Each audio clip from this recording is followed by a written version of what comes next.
Can you hear me now? Yeah, we can hear you. Yes, go ahead. So today we have a topic on diaspora network, and this is very important because diaspora is actually, it grows with network only. It may be cultural network, it may be any form of economic network and whatever.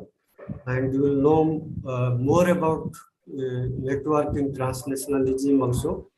So, but we have today with us Dr. Mahalingam, who has been working on this issue for last at least 2 decades, or if more, I think, more than 2 decades.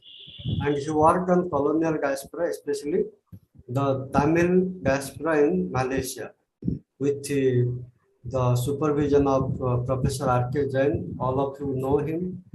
He is one of the stalwart in diaspora area, and he has worked on diaspora since last, I think, more than 60 years of his work, and so many masterpieces produced, and he learned even Tamil language and did field work, and Mahalingam took lots of guidance from him, and he did ethnographic study on Tamil diaspora in Malaysia. And he has done lots of other work also on diaspora related issue, on policy issue, and all this area. So today we have Dr. Mahalingam. He is faculty associate professor at SGT University. He is teaching sociology of law there, and I think I should not talk much. So over to you, Mahalingam. Thank you for this nice introduction, and good morning, everyone. I'm just glad to be part of this course. Really, it's nice to see students from all over India who have logged in. That's what Asahu pointed out. I'll be discussing about diaspora network, and it's a very important concept. I think I'm going to explain the various, I'm going to decode this concept to all of you. I want to make it a dialogue, this classroom, you should respond to me. I think you can open your mic and, you can just interact with me. I'll just stop. Just 1 minute. Your camera, you should face it. Actually, it is, your face is not little more. Yes, this is what. Yes. Sir, what about the students? They can interact with me, they can open. Yes, we can. All are very interactive. Okay. Manish and all, they will interact with you. Yes, that's nice to know that. So I know now this is a new concept, where new education policy says a lot of, vision. India has now brought out this new education policy. You're aware of it. So let's, follow new education policy in our teaching and also in learning. So that's what, as pointed out by Dr. Sahu, I'll be discussing about diaspora network. If I'm not audible or my voice is not clear, let me know, because there are a lot of technical glitches will come in between, so we have to bear with that. And so before going to diaspora network, before I'm just going to explain this concept to you, and you must know what is diaspora and what is network. Actually, there is a very important book written by Manuel Castells on network society. It's a very good book to read on that. So that book talks about network society. Today we are more interconnected than before. Okay, so I think you must read that book, and really you will come to know what is network society, and that's what we are going to use that concept to diaspora. Okay, so that's what I'm going to explain, and also my lecture will be really discussing various dimensions of this concept and how this concept can be utilized to analyze the linkages of diaspora with homeland, with homeland, also in host land, and also with other co-ethnics. So let me just explain to you what is diaspora first. I think I like to ask, I think Manish is visible on so what is diaspora, Manish? Can you just tell me? Okay, so diaspora is basically a group of people who have migrated from the one country to other country, and they can distinctively correlate themselves in terms of cultural aspect to their home country, and they form a distinct group. So the key element are, number one, they have migrated from one country to another. Number two, in the country that they have migrated, they represent a group. There should be cohesive group. Number three, that group should be strongly related to cultural, historical, and other term to the home country. Then we can create, say that this is a diaspora. Okay. Well. Anybody else apart from Manish? Anybody wants to speak with me? Come on, open your mic. आप हिंदी भी बोल सकता है, अंग्रेजी भी बोल सकता है, कोई दिक्कत नहीं. So you can just open up, at least speak to me, and just I want to know your point of view on what is diaspora before understanding Diaspora Network. So we all should know what is diaspora. So, as an immigrant community, always maintains connections with the real or putative homeland. What does putative means? The homeland may not exist, but it may be imagination after its settlement in the destination countries. For example, diaspora is a community or is immigrants who have settled in the destination countries. They can be called as diaspora.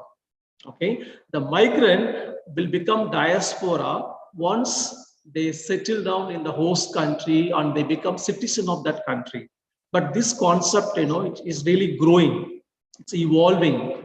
Initially, this concept was used to refer to the exile of Jews, immigrants. The Jews were, forced to leave their motherland. Okay, so that time this term was used to refer the Jewish migration, which was forced migration. But today, this concept is being linked with any kinds of migration, whether forced or voluntarily, so dispersed, displaced, and deterritorialized immigrant communities who live outside their homeland. So today, anybody who lives outside their homeland, they are called diaspora. So the term has become very, loose. It's not very tight today. It is being used for any immigrant or migrant who are living outside their homeland. Is called diaspora. That's what, I think you can look at my slides. It tells you, the term initially used to refer only to the exile of Jews from their homeland. When there was a Constantinople was captured and all those things, the historical incidents which forced Jews, to migrate from their homeland, and that for that migration, the term was used in the beginning. Okay, but the concept is used today for any kinds of immigrants who are living outside their origin countries permanently or temporarily today. They are called diaspora. Okay, because of the term has been expanded today, and that's what the scholars have. They just expanded on the term diaspora today. The formation of diaspora community may be historical. Okay, there are historical diaspora like Jewish diaspora. Then you would say the imperial diasporas like the British diaspora, the Greek diaspora. A lot of historical diasporas, and also the Chinese one. The contemporary diasporas also today we have. So the diaspora community has is historical as well as contemporary. Then global diasporas are very diverse in nature. Okay, there are various kinds of diaspora today, Jewish, Chinese, Mexican, then Tibetan, Indian diaspora and African diaspora, like that, regional. Even today they call in India like Tamil diaspora, Telugu diaspora, Odia diaspora, Bengali diaspora. That a lot of regional, name also today. Even language-wise also, Marathi diaspora they call it. So the term is being today extensively used. Not only referred to region and also languages and ethnicity, all that. Then diaspora, the thing is, you have to understand, diaspora people are very, they're like in between people, neither there nor here. Okay, that's what, they always, they live in between, like between homeland and hostland, because once they left the motherland and they've settled there, so where they become minority there. And from the homeland, they are migrants. They are living outside. So they are always living in between spaces, between these two, host and homeland. That's why, they are always in dilemma. Okay, dilemma, where they do belong. Okay, They neither accepted there, or whether they're settled or integrated there, nor they're part of the homeland. That's why they have this dilemma in their mind. Because of this dual loyalty, the duality, so they have that, they want to maintain connection with the homeland as well as in the host land. That's why the networking is inherent in diaspora. The connections, the linkage with the homeland is inherent because of their duality. That's what the dilemma they face. Okay, see, but the advent of globalization has fostered the transnational aspects of diaspora. What is transnational aspect? Which means the social, political, cultural process beyond borders. That is called transnational aspect or transnationalism. Okay, today the diaspora is a transnational community, because they don't live in one country, they belong to both, like homeland and host land. That's what their imagination is. And globalization, and with advancement of technology and all that, has really, brought diaspora closer to the homeland. For example, an Indian who had left India during the colonial time, he lost his connections. Because of that time, there was not much development of transport, communication. So they really, they settled in the host land, and they maintained only the imaginative connection with India. But today, because of this technological advancement, have made diaspora to more closely connected with homeland. Okay, the cultural connection or political connection, or any kind of connections today is very feasible or possible today. So that's what it's a diaspora as a transnational community, and also the globalization with the advancement of technology has fostered these linkages faster than before. They maintain socio-economic, cultural, political relationship with their cohorts, means co-ethnics who are living elsewhere, okay, in their respective locals in the host land. So by establishing networks, so they, even for example, I am an Indian living in New York, and also I connected with another Indian who's living in Australia. So that is possible today because of the advancement of technology, and also the globalization, and also the liberal democracy. The democracy also, the liberal democracy, the multiculturalism, all these things are really favoring diaspora to connect up with the homeland. Then there are two kinds of networks, formal and informal networks are existing between diasporas or within diasporas. Diaspora networks are a social reality given their diasporic consciousness. I told you diasporas, they have the diasporic consciousness, which means they have always real or imaginative connection with homeland, though they don't live here. Okay, but when they eat Indian food, when they wear Indian dress, they're connected to India. Okay, so the diasporic consciousness is always there at the back of the mind. Though I'm an Indian living with the US citizenship, but still, my heart lies here at the homeland. That's what diasporic consciousness, it is invoked in your lifestyle or in your locality. So the diasporic consciousness makes the diaspora to connect with homeland as well as their relatives or their co-ethnics who are living elsewhere in the world. Okay, the growing diasporic relationship, networks have, today have a lot of implications for homeland as well as this host land. That's what diaspora is a very important strategic asset, and also it has a lot of pros and cons. The diasporic network. For example, Mahatma Gandhi, who lived in diaspora and came back to India to fight for freedom of India.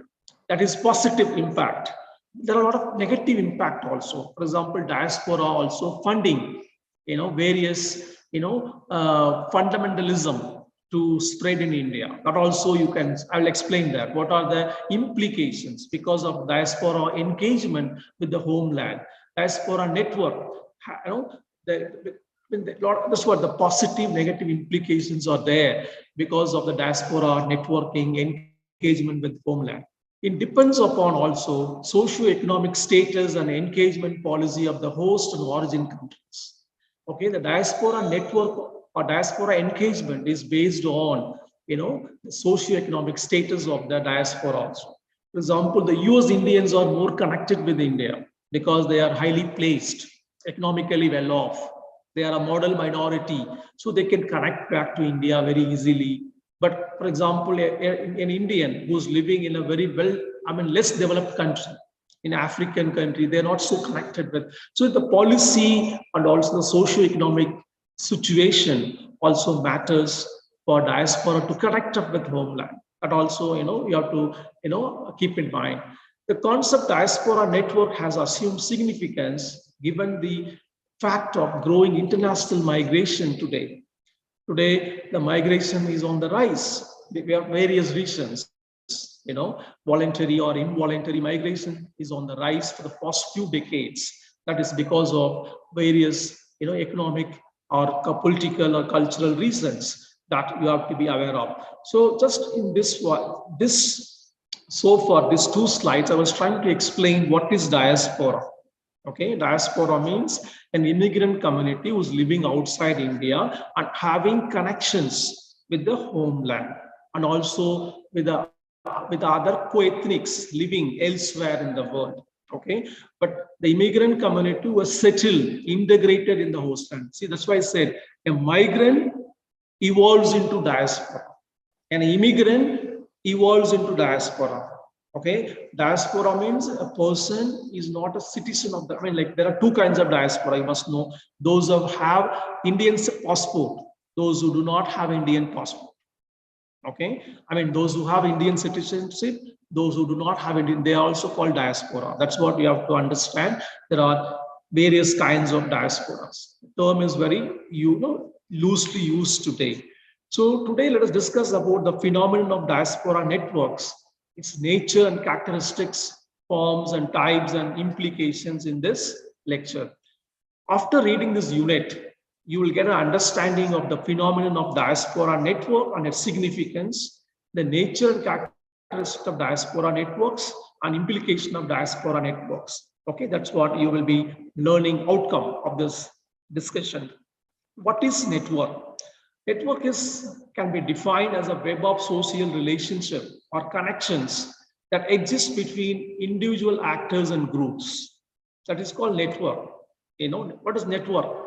Network interconnected, okay, social relationship between an individual with other individual or with a group.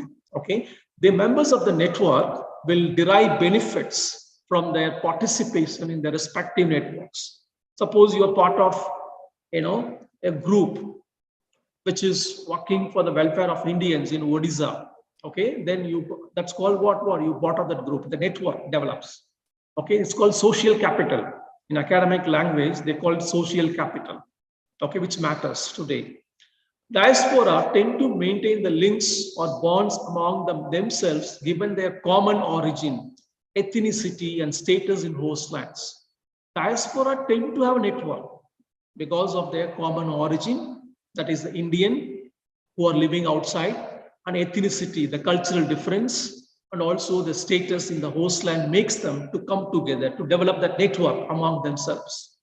Okay, though they might have integrated well in host lands, but they maintain real or imagined links with their country of origin. That's why I told you. Suppose I'm a poor Indian, I cannot come to India very often, but I feel as I'm an Indian because I am imaginatively connected to my motherland. Okay, that is called, that's called what? The diasporic consciousness. I'm a poor Indian, I cannot travel to my motherland. I live in the coastland. Okay, but still I am called Indian because of my race, my color, my culture, which makes me as different from the locals. Okay, so that gives me a diasporic consciousness that I'm an Indian. Okay, that consciousness brings me to develop network with other look like me, or they belong to same culture, the common origin. Okay, that's what. The inherent nature of the dual loyalty, that's very important term. Look at the slide. Dual loyalty of diaspora. Diaspora always have dual loyalty, because they live in between these two lands, homeland and host land. Okay, they have dual loyalty. They also have loyalty towards host land because where they are living today, and also they have loyalty towards motherland, which they left. Okay, that's what, they have dual loyalty always. They have in their psyche, in the mind. That's what diasporas are a source and instrument of network. Okay, diaspora is a source for developing network. Okay, that's what. Then, yeah. Seventh slide. Okay, the degree of diaspora networks can be determined through status of socioeconomic. That's why I told you that diaspora network also depends on your socioeconomic status and also the policy of the host land and homeland. Okay, diaspora networks may be formal, informal. There are social and economic networks. The social networks includes, look at the slide, immigrant, migrants, ethnic, religious, family, clan, kinship, and gender relations. And also economic network includes entrepreneurship, managerial, industrial, technological networks. There are two kinds of networks, social and economic networks, broadly. Okay, there are two kinds of networks. The following network categories were identified among the skilled expatriates. Who's an expatriate? A person, a skilled, expatriate means a skilled professional, okay, who's living outside India. Okay, he's called expatriate. Okay, students, scholarly network, local associations. Okay, so they have different associations like hometown association. Okay, alumni association of University of Delhi. All these things are existing in diaspora. Okay, they build up network to mobilize funds. Okay, to develop, help each other. Okay, all that. In advancement of transport and information and communication technology, coupled with the advent of globalization, strengthened diaspora networks. That's why I told you this diaspora network has been enhanced because of the availability of technological options. Various options today available to connect up with the homeland as well as Indians who are living elsewhere. The phenomenon of transnationalism is an outcome of diaspora network. I told you what is transnationalism, which means the social, political, cultural process outside the border. Okay, that's called transnationalism. Diasporas are transnational communities. Okay, they always live beyond the borders between these two lands, homelands and host lands. See, diaspora networks promote various kinds of flows between home and host countries and beyond.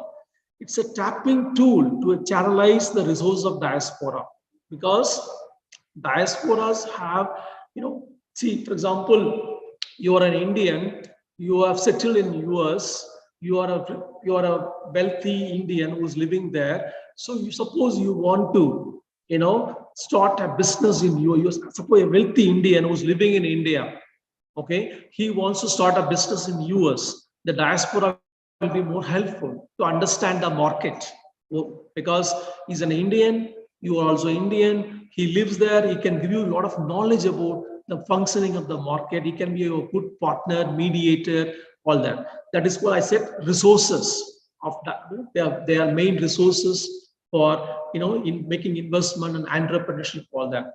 Then the diaspora network has reduced.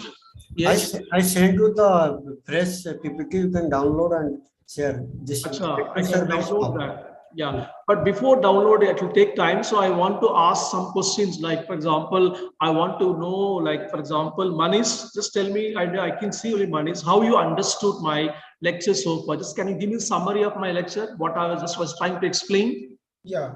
So basically, my broadest comment is that everything is be dealt in a very neat, clean, and concise way. There's no confusion. So your communication is very clear.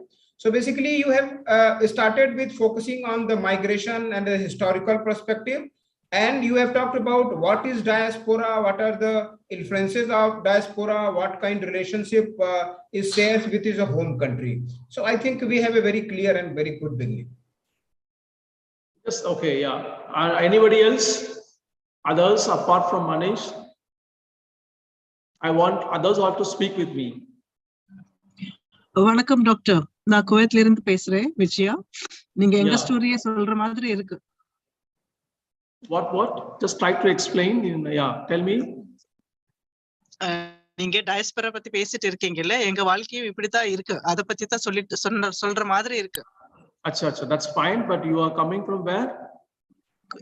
Kuwait. Acha, Kuwait. Okay, you are just coming from Kuwait. Okay, that's fine. Okay, nice to know. But just give me the summary of my lectures so far. That's what I said, Doctor. நீங்க எங்க story சொல்ற மாதிரியே இருக்கு. Because our lives also like this. Like we are in dual mentality. So it is very precise and very clear. Okay. Yes, yeah, that's fine. Thank you. And others, I want feedback from others as well. Fine.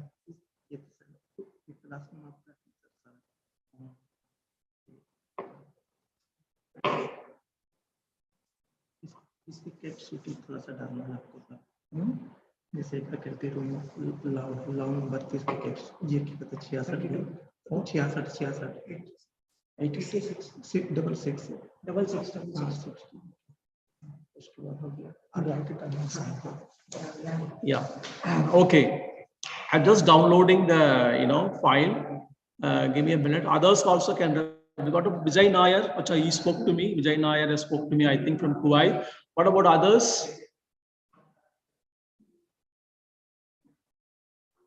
What about others? Dr. Sahu.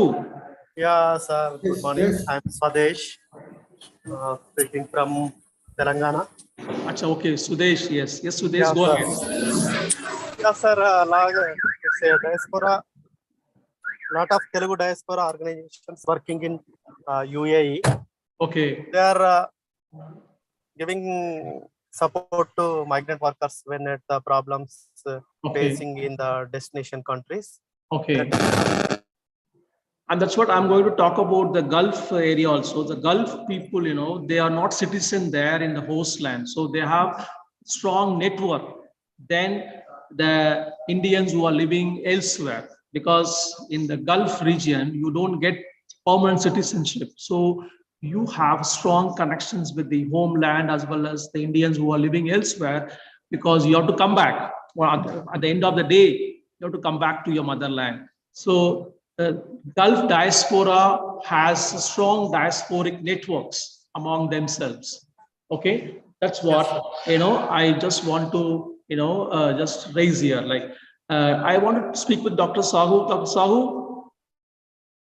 Just 1 minute, Malik. Sir, the problem is I'm not able to download it fast. I don't know. So can I go ahead with the old? Okay. I'm just interacting with the students. I got your mail, but I'm not able to download because my laptop is very slow. Okay, you can continue with this. You can continue with this. It says there was a problem in downloading. So, okay, I'll just continue with the old one, okay? Bus. Maybe in next class, I will make it bold, okay? Okay. Can you see my screen, all of you? Yes, it is visible. Yeah, same. Yes, it is visible. Ek minute.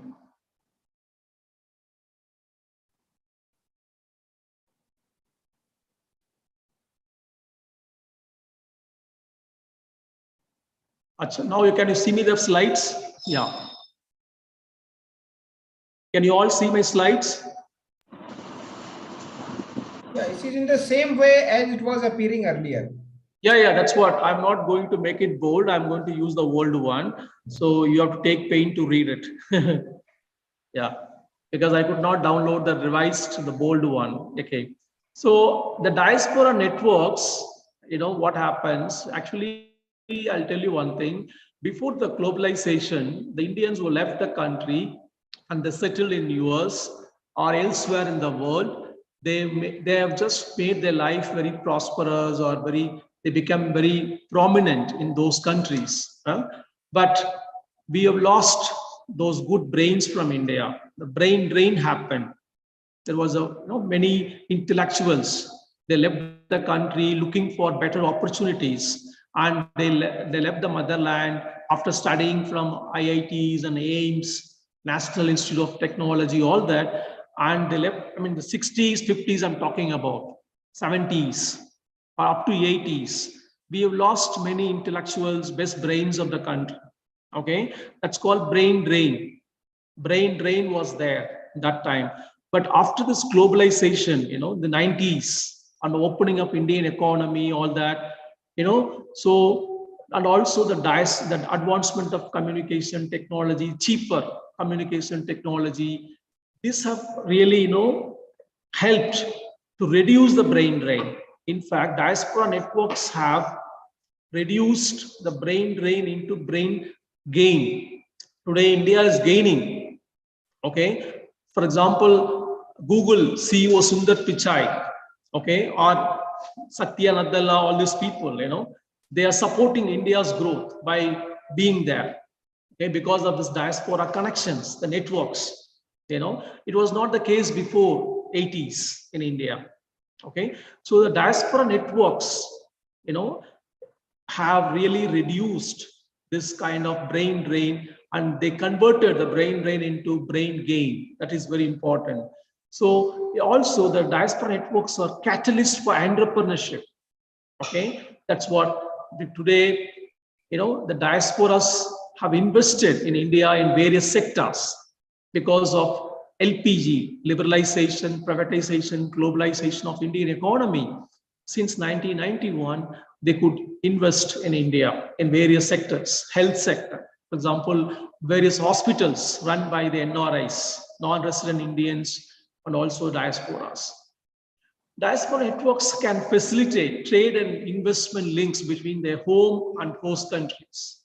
Okay, diaspora itself an information channel to exchange information, market intelligence, capital and skills. I told you, diasporic capital, they are known as, they possess knowledge about the host country, they possess information about host country, and also market intelligence, capital and skills, okay, which are helpful for us to make our planning of investment, all that. So this is what, the networks help the new economic immigrants to adapt easily in host lands and are important for sharing information and participating in social and cultural activities. Okay, so that's what the diaspora networks. And apart from trade linkages, the cultural assertion and ethnic identification is also feasible through diaspora network. For example, I am an Indian from the state of Telangana, so I can establish my hometown association. For example, those who are coming from my area, I'll establish a network there. Okay, 10, 15 families, they live together, they meet each other, they celebrate the local festival, they come together. So that's what, the cultural exchange, okay, and also the sharing of cultural local information also possible through diaspora networks. So diasporas, they have a dual loyalty, they have a diasporic consciousness, and also they tend to develop networks among themselves, to survive there. Not only for surviving, also for making, investment in homeland and hostland, the cultural interconnections, political connections also there with the homeland and other hostlands. That's what the diaspora network is, a very visible, a visible phenomenon within diasporas. Okay, for example, if you go to Gulf, you find various associations of various kinds. Okay, that is called to build up networks among themselves to support each other. Okay, that's what. Then the diaspora, the networks helps the new economic immigrants to adapt easily in host lands, and also for important for sharing information and participating in social and cultural activities. Suppose my relative who's coming from my hometown, he comes to US, I'll help him out. That's called diaspora network. I'll help him through my friends who are living there. Okay, so to adapt easily, diaspora networks are very important. In order to strengthen diaspora networks, they establish various kinds of diaspora organization in host lands. Apart from trade linkages, they also, for the cultural assertion and also ethnic identification, they will build the diaspora networks among themselves. The next point, the Diaspora Network Alliance there is a study. They've identified 6 types of engagement of diaspora with homeland. One is diaspora philanthropy, diaspora volunteerism, diaspora entrepreneurship, diaspora capital markets, diaspora tourism and nostalgic trade, diaspora advocacy and diplomacy. It's a study. Diaspora Network Alliance is a group. They've identified 6 types of linkages with homeland from diaspora. Philanthropy, you know very well, okay, supporting any kind of social activities. Same within philanthropy, diaspora volunteerism, kind of social work, okay, in various areas. Okay, suppose there is a Odisha flood relief, Assam flood relief camp. So they help, they mobilize funds, all that. Diaspora entrepreneurship, they make investments and capital markets like venture capital, all those things they involve in the homeland.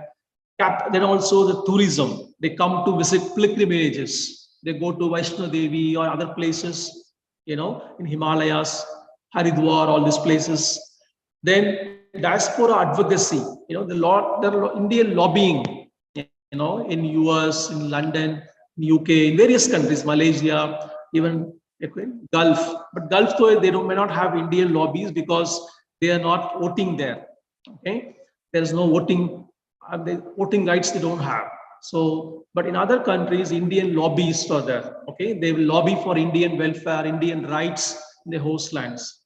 Okay, not only for themselves, but also for India. We will discuss that. So these kind of engagements they have with the homeland. These networks play a very important role in facilitating socio-economic developments of host and home countries. Okay, and also the diaspora networks. For example, they involved in anti-colonialism. Diasporas also fought for freedom of India. Okay, various leaders who lived in diaspora, they supported India's anti-colonial struggle. Even Veer Savarkar, Mahatma Gandhi, Subhash Chandra Bose, all these leaders, they lived outside. After they left India, they lived outside. They formed various associations there. They built networks, even Pikaji Gama, all these leaders, you know, Ras Bihari Bose, various leaders, they lived outside India and they formed the Indian Freedom League and they fought for the anti-colonialism, all that.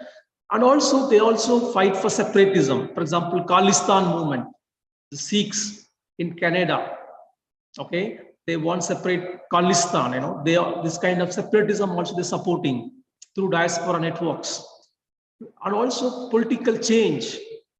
They also bring political change. For example, in Kerala, you know, the Gulf migrants, they bring political change in Kerala state elections. Okay, likewise, they are catalysts in various social, political, economic activities. Okay, so the diaspora networks plays a very important role for positive and negative implications on homeland. So the diaspora networks have 2 implications, positive as well as negative. Okay, so now I want to ask, you know, what are the positive implications? Manish, can you tell me what are the positive implications? Possibly implication of diaspora trying to bring out political change. Then anti-colonialism. Yeah. But the negative thing is what? Separatism. Yeah. Okay. Yeah. The negative thing is that if the host country they have good relations with the home country, then it can create conflict. For example, in Canada, there are people sitting there, Sikh community, they are promoting the Khalistan feelings. Yeah. So it will create a friction between the India and the Canada. Yes. Now this will create friction when they are in a good term. If they do not have that close relation, then it will not create a problem. For example, even people sitting in Pakistan are promoting Khalistan, but that is okay. India cannot do much about that because the relations are already strained.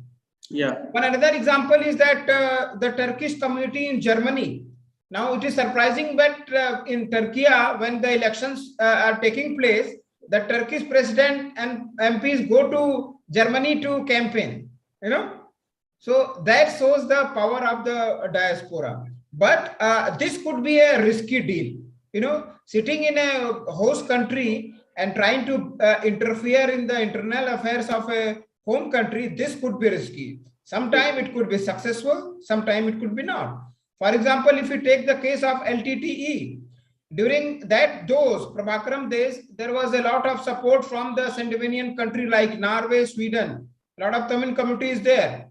Okay, and but that campaign failed, and then those people could get in touch. So this effort should be taken with utmost caution, I can say. Yeah, this is a risky area.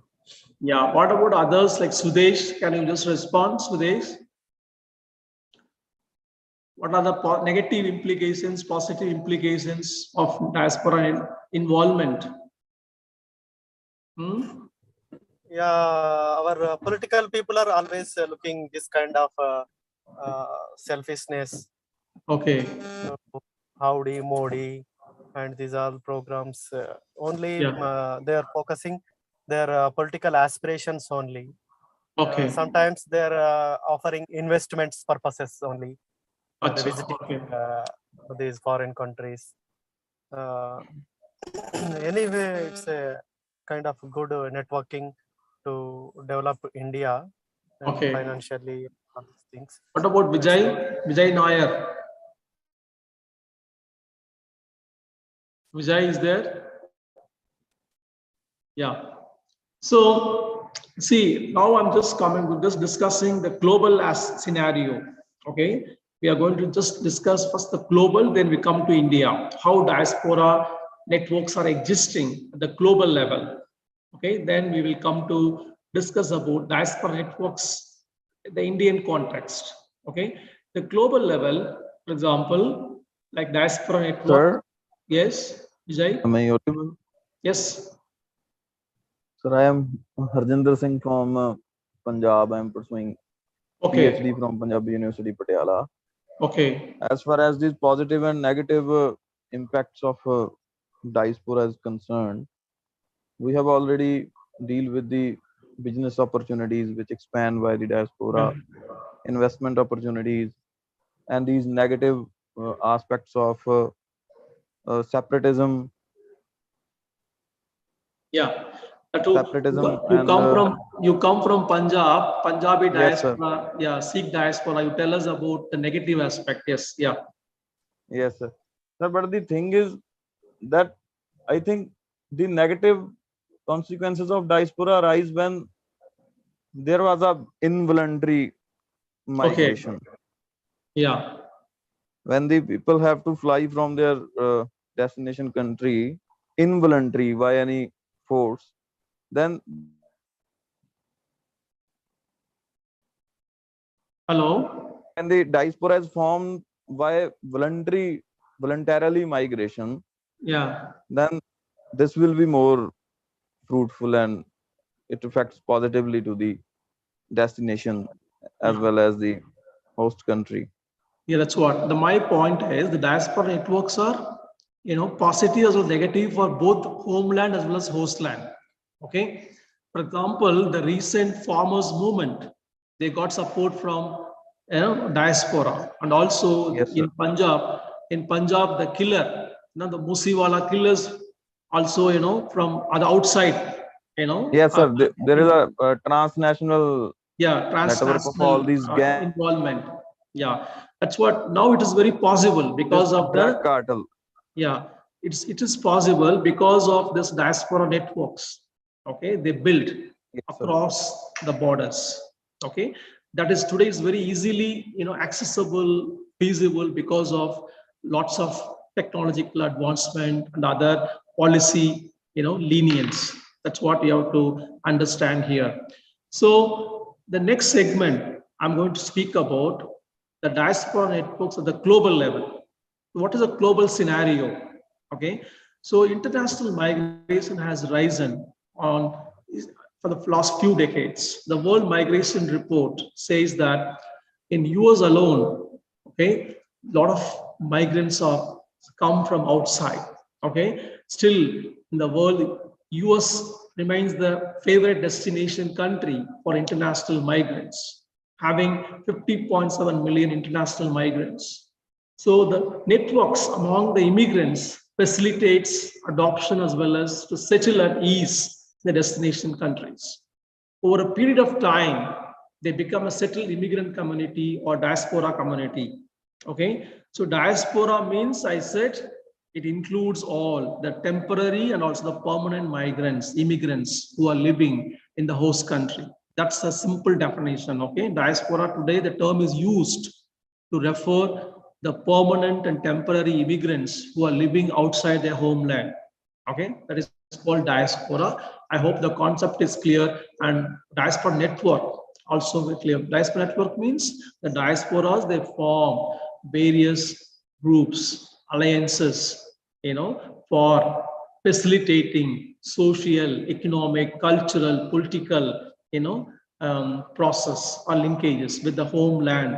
Okay, also across the host lands. Okay, that's what the diaspora networks mean. So given the diasporic consciousness, they sustain, maintain various kinds of flows, okay, between the host land and homeland. Diaspora networks have become much wider, denser, and stronger in the light of this technological advancement. Today, you have email, discussion groups, blogs, WhatsApp groups, social networking platforms like Facebook, Instagram, LinkedIn. These tools are useful to build diaspora networks very easily. Okay, so these tools are like today you have free, you can talk to WhatsApp call, you can make to your relative who's living in Australia. Okay, you can just every day you can inform him what is going on in your village, in your family. Okay, it's possible today. Okay, because of this availability of these tools. Then today, for example, the Chinese diaspora, they have a very strong network. The Chinese, they have a very strong diasporic network. The China's prosperity is, China is growing because of the diaspora's investment, the involvement, engagement with China. That's what they have a very good policy to tap the diasporic wealth, diasporic capital for making China, to become the world one. But I don't know the global politics, whether China will become one or US will remain as one. That we have to wait and watch. But, the Chinese diaspora is really contributing for the growth and development of China economically stronger. So Chinese diaspora network, they have various network, political alliances, economic alliances among themselves.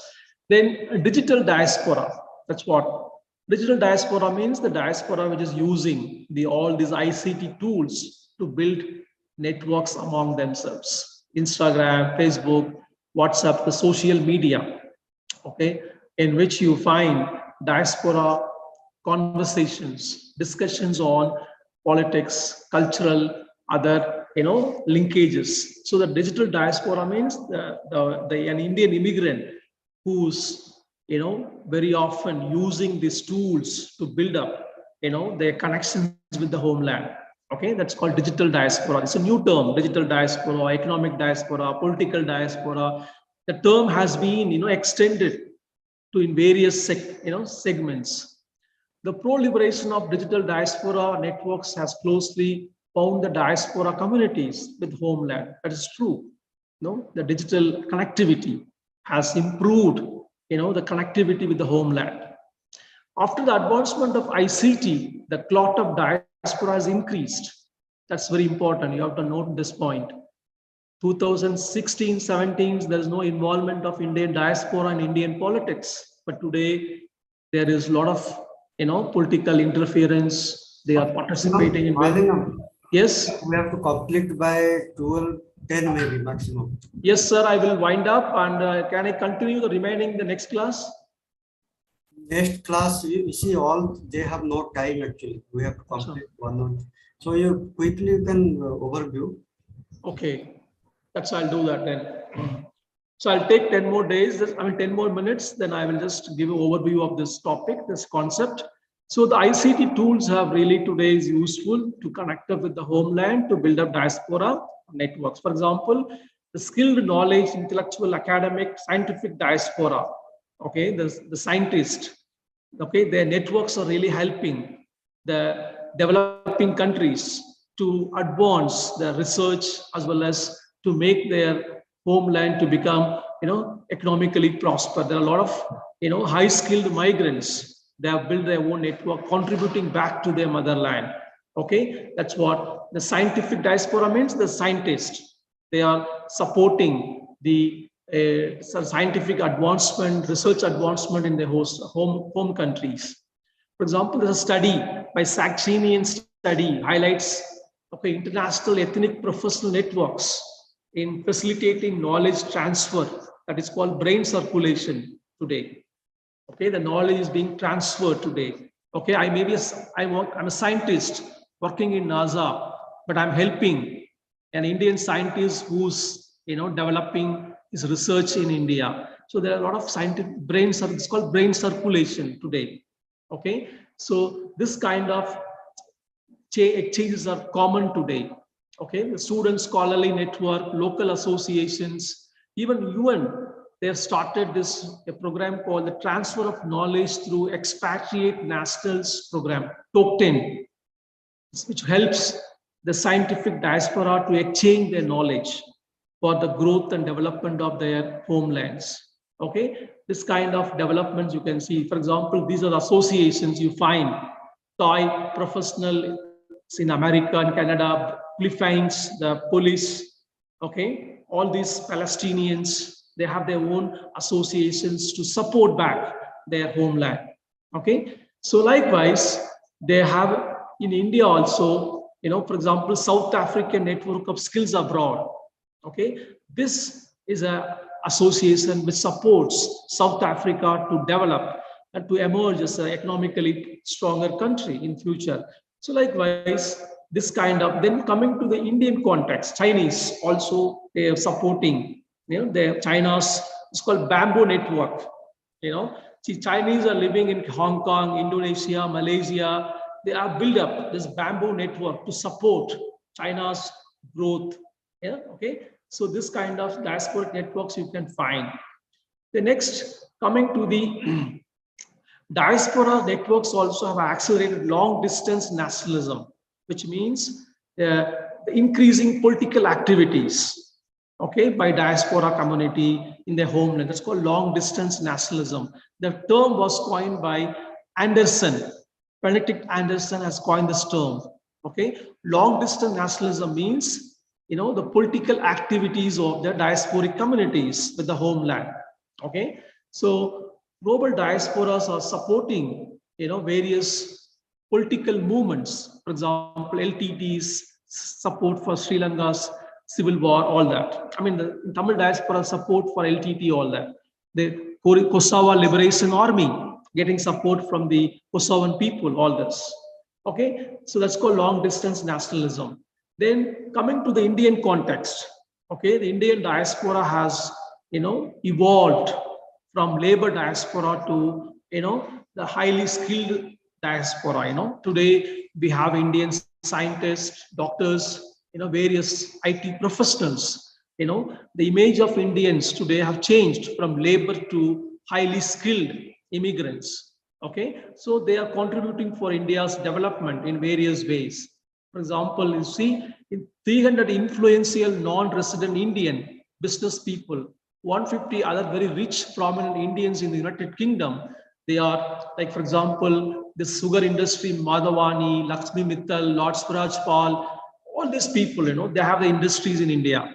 Okay, so they're supporting India's economic industrial development. In Gulf region, the skilled, semi-skilled, and unskilled worker are playing a very important role for the growth of development of the Gulf region, as well as for India's economic growth and development. The Indian diaspora occupies key positions in the various sectors of the US economy. Okay, so they are also supporting, India's, growth story. For example, today we have Escorts, Medicity, Apollo hospitals. They're all from, diaspora. They started this, 5-star health facilities in India and providing healthcare. Likewise, the Indian doctors, engineers, architects, and accountant society in Gulf, Saudi Arabia, they are supporting, the India's growth in various sectors. The American Charity Fund, the Indian Disaster Relief Fund, the Indian Doctors Club Charity Fund, these are the diaspora networks are supporting India's, social policies and also economic development. So coming to the conclusion, see, diasporas are sources of networks. They have networks among themselves. Diaspora networks have become intense and they've expanded wider than before because of the globalization with advancement of technology and information technology, all that. The diaspora network is a global reality today as we live in an interconnected world today. So diaspora networks have mitigated brain gain. It's a brain drain into brain gain. Okay, so it's a very positive change, but there are negative changes as well as negative implications also, like growth of Hindu fundamentalism, growth of Islamic fundamentalism, Sikh fundamentalism, and also various civil insurgencies in India also because of diaspora involvement, Kashmir conflict.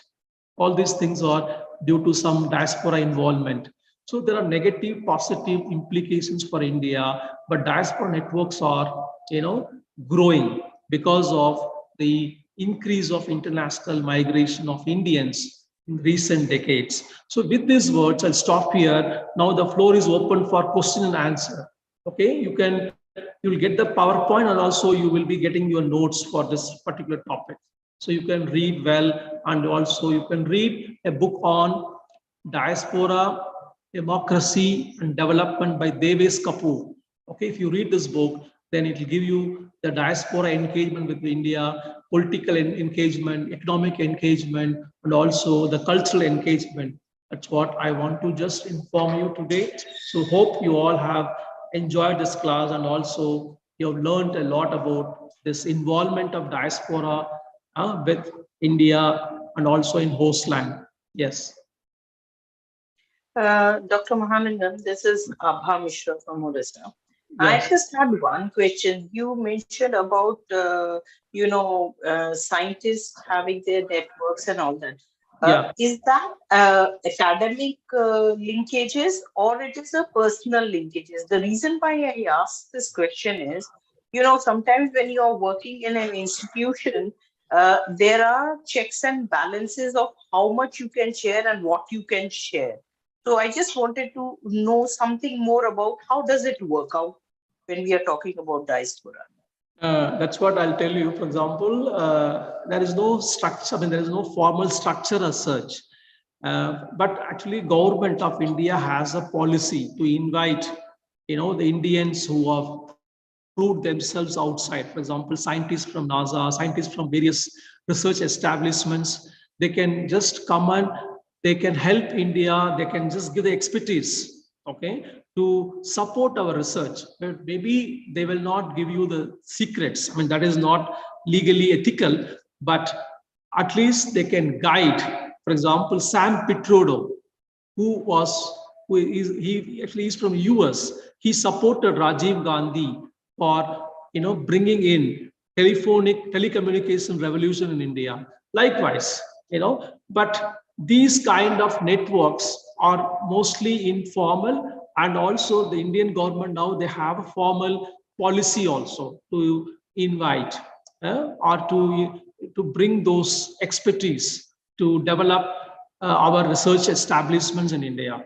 I think there is a network among the Indian scientists with the Indians who are living in the US or elsewhere who are engaged in the research, scientific research or industrial research. There is a lot of linkages. Yeah, yes. I got the answer. Thank you so much. That's very interesting.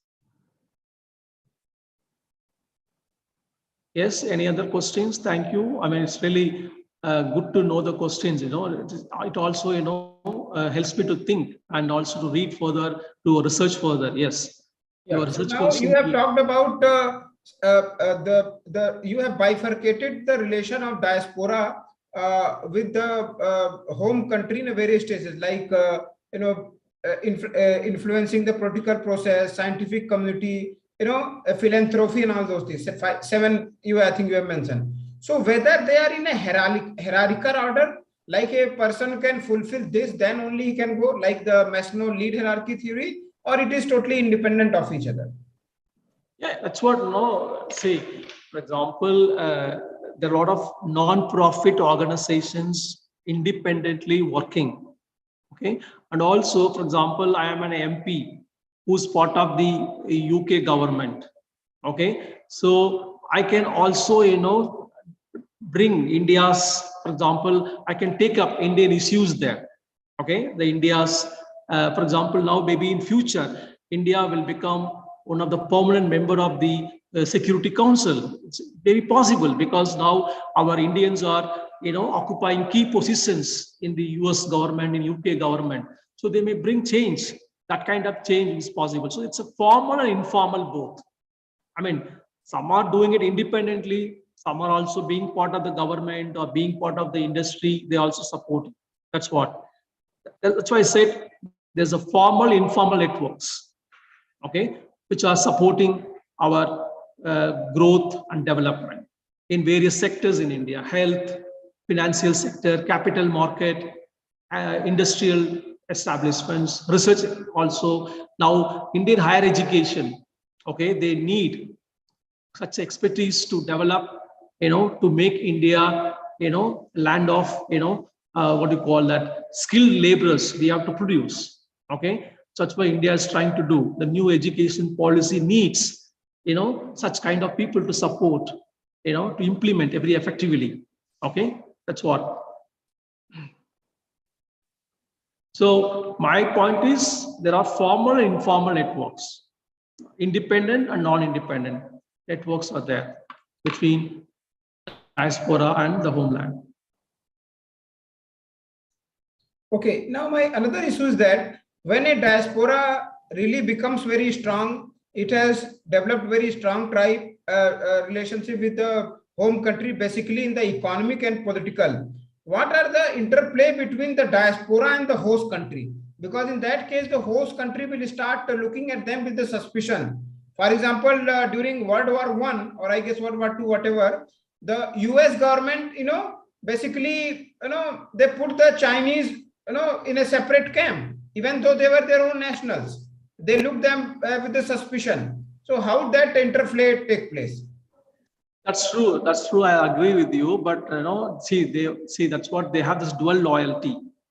Okay, they have a loyalty towards hostland because where they have made their life successful. At the same time, they also have the loyalty towards homeland. But the degree varies. Suppose, for example, Kamala Harris has become the US Vice President. Okay, she's in a very powerful post, but we can leverage upon her position, but we can't expect 100% loyalty from her.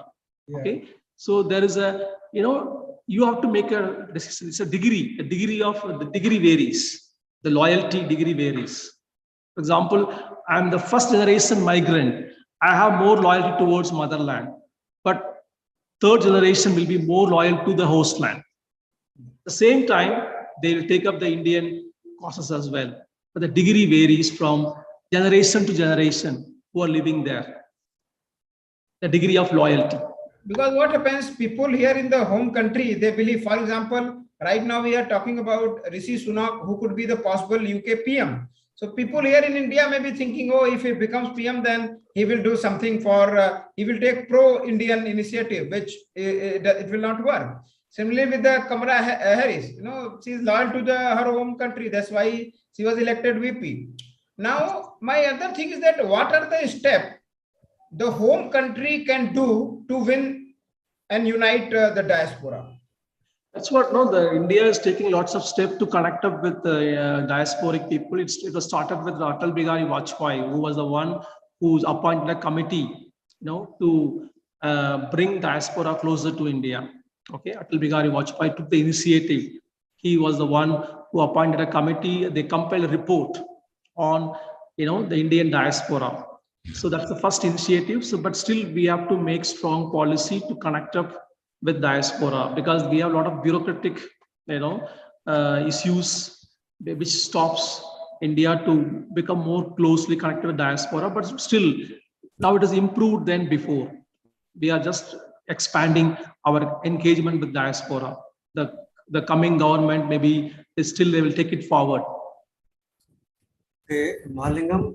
Yeah, I think we'll stop here, because I'm eating into next class also. So I'm sorry for this, but I think thank you for all your good questions, and also keep coming to classes, and happy reading. Yeah. Thank you for your valuable insights. Sir. I think it was really. Thank you, Dr. Malingam, and very good talk and interaction also. So you can now you can stop sharing. So yeah. Thank you very much. Thank you. Thank you. Meanwhile, I'll introduce Dr. Pandey. She's already here. So Dr. Pandey, actually, she has been working on this diaspora issue for I think more than 2 decades, and she's affiliated to she's faculty in SIS JNU, and recently she has published 2 books. One is on gender and diaspora, Indian diaspora, and the other one I forgot, but she has been regularly publishing, presenting paper, traveling abroad to present, to be visiting faculty. So we have very resourceful person with us. And over to you, Dr. Pandey.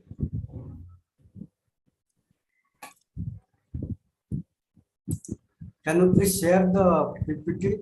Yeah, just a minute. Well, okay, thank you very much for having me here. I'm really delighted to be part of this conversation. And I'm so happy to see that the audience are so lively and interactive. I mean, this is really very encouraging. And we ourselves tend to learn so much from when, the questions are asked and comments are made. So that's really encouraging. So let me share my screen first.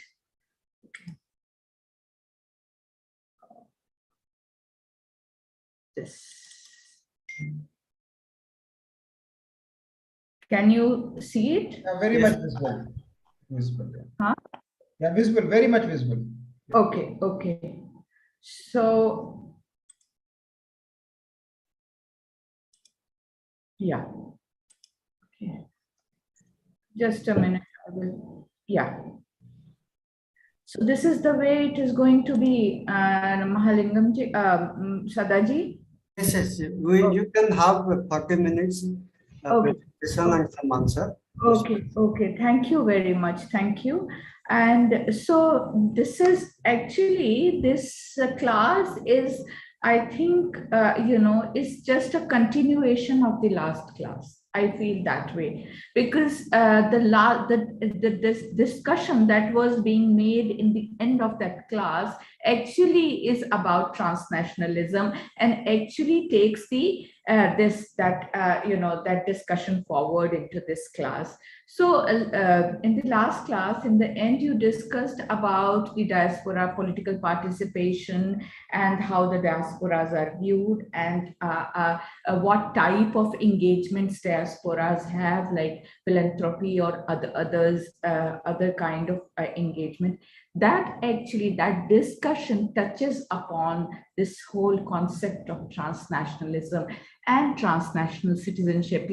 That's actually a technical application, I would say, of the transnational connectivity, and of which diasporas are a very apt example. So, so let me begin this, and meanwhile, you can even stop me in between and ask something if you have anything to say. So, basically, what I'll do is, I will discuss a bit of transnationalism with you, and then bit of citizenship with you, and then come with to this idea of transnational citizenship, and give you two practical examples of transnational citizenship that we very often talk about today. And also, then I would like you to think about the limitations of this whole concept of transnational citizenship, which actually we were discussing in the last class. So that was that will be really great. So what I'm trying to do is that transnational citizenship is increasingly gaining ground in the globalized world. It provides multiple nationalities to the immigrants and immigrants and ensures their right in both host and the host home country. As significant members of people are engaging in social and political practices that create transnational spaces, and as states ease regulations to integrate economies, transnational citizenship has become an extremely relevant practice. Practical transnational citizenship is applied differently for different countries. Nevertheless, the phenomena is still an evolving one. And it is debatable as to how principles of equal status and equal rights of all citizens can be applied in a transnational context. This is really debatable, and all of us can talk about this, the limitations of this whole concept of transnational citizenship. So now the objective is to become familiar with the theories and types of transnationalism, gain understanding about citizenship, and then know more about transnational citizenship and overseas citizenship of India. But actually, if you see this concept of transnationalism as well as the concept of citizenship, you will see that these concepts themselves are evolving. So citizenship has not been a stagnant type of a privilege that the state gives to. That itself has evolved over the year and has taken up the evolving concept of this, all over the world, and that actually has reflected in the transnational citizenship also. But there is a lot of theoretical and technical issues in this discussion. So I will read some parts also, because that will give you the whole picture in short. And I will also actually talk about read some definitions. So the term transnational came into existence approximately in 1920s. This idea, according to some, was initiated by American progressive scholars after the World War I, who rejected assimilation policies of America and advocated for transnational connections of migrants and cosmopolitanism of the American culture. Generally, before World War I, we see that there was this whole idea of assimilation, complete assimilation, which was called the melting pot type of integration, assimilation of the immigrants in the host societies. And that was quite common. So they thought that over the generations, the immigrants lose their identity, the identity which they carried from their home countries. But actually, if you go deep into the migrant cultures, if you go deep into the this whole idea of this indentured labor, you'll see that migrants were still not losing their identity. Although there was no direct connection with the whole home country, the migrants actually were sticking to their culture. And that also is a kind of transnationalism. So I would say that although this whole concept evolved concretely after the World War I, the practice actually was existing even before this concept came into existence. So it was, and also before that, it was only through Christianity that they thought that the world can be united and things like that. But later, after World War I and II, when the economies were being integrated, when the practical application of integrating economies came into light in front of the world, they realized that this transnational connectivity is something which is very useful. But then whole concept of the nation state versus transnation came into existence. And there we see that a lot of scholars have come out either with the post-nationalism, the idea of post-nationalism, as they thought that the nation states will go into background in this whole idea, under this whole idea of transnational connectivity. And this idea actually was prominent for a very long time in the international politics, where the scholars were thinking, the thinkers were thinking that perhaps in the coming times, nation states will go into the background. So this transnational, it transcends the strict distinctions of national boundaries and gives a fresh perspective to cultures, institutions, and identities. Transnationalism broadly refers to multiple ties and interactions linking people or institutions across the borders of state. And in this context, you can very well understand that this whole idea of post-nationalism came into existence.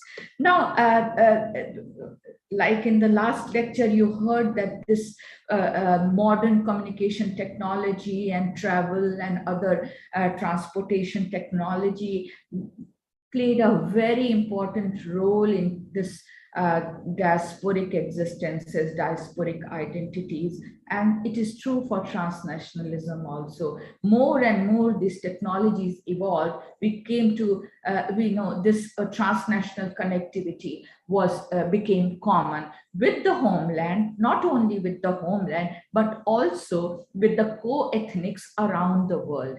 And that was actually very important, because here, then you lose this whole idea of receiving and sending countries. We see that there is a global network, the network which you talked about, a global network of connectivity in terms of social, economic, and political, not only within the institutions, but also within the people, within the human beings, within the identities. And that actually gave a completely new perspective to this whole debate on economics, on political science, and on society, sociology. All these streams actually adopted this whole concept of transnationalism to understand people better. And here we see that actually people do dominate the conversation, where their concerns are taken into account as they wanted the transnational connections. So what did the nation states do? I mean, do they really went into background? And here, a lot of scholars I have mentioned in the unit also, and here also you can see that transnationalism is not formulation of late